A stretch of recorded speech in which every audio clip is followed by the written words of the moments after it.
Casteldaccia esce sconfitto da Misilmeri al termine di una partita molto intensa. Siamo con Marco Mineo. Partiamo dall'episodio che forse, anzi sicuramente ha svoltato la partita, che è il gol dell'1-0. Da lì in poi è sembrato che la tua squadra si fosse leggermente scollegata dalla partita.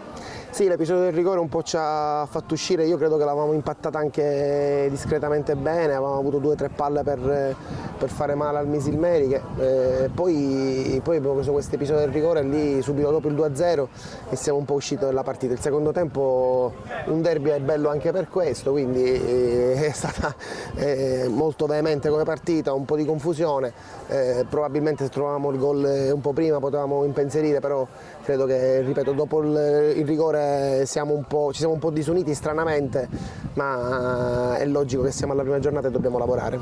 Ecco, si può dire che tra l'inizio del secondo tempo e l'espulsione di Bisogno sia mancato il guizzo alla tua squadra per riaprire la partita? Sì, ma più che altro diciamo che quando c'è stata l'espulsione di Bisogno avevo fatto 2 cambi molto a trazione anteriore, quindi avevo cercato di provarci. L'espulsione cambia un po' anche i piani e quindi poi diventa anche un'altra partita. In realtà su questi 90 minuti, 100 minuti, credo abbiamo visto 3-4 partite diverse, quindi va bene, dico, è andata in questo modo. Logico è che ci rimaniamo male per come finisce, però è la prima partita, ripeto, abbiamo modo di lavorare, non eravamo fenomeni domenica, non siamo brocchi adesso, noi dobbiamo lavorare e fare il nostro campionato in maniera serena e tranquilla.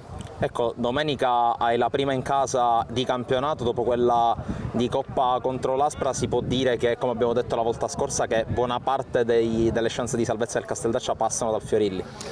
Beh, vabbè, come buona parte, diciamo, delle squadre che giocano vogliono vincere la partita in casa. Noi però domenica giocheremo con la Nissa, quindi avremo una settimana per prepararla e niente, ovviamente cercheremo di capire già da martedì dove lavorare, dove migliorarci, ricordandoci sempre che siamo una squadra fatta per salvarci, che l'obiettivo primario è questo e questo deve essere la mentalità e la fame che probabilmente dopo il gol ci è mancata, mentre il Misilmeri ha fatto veramente una partita molto molto intensa e ha meritato secondo me la vittoria.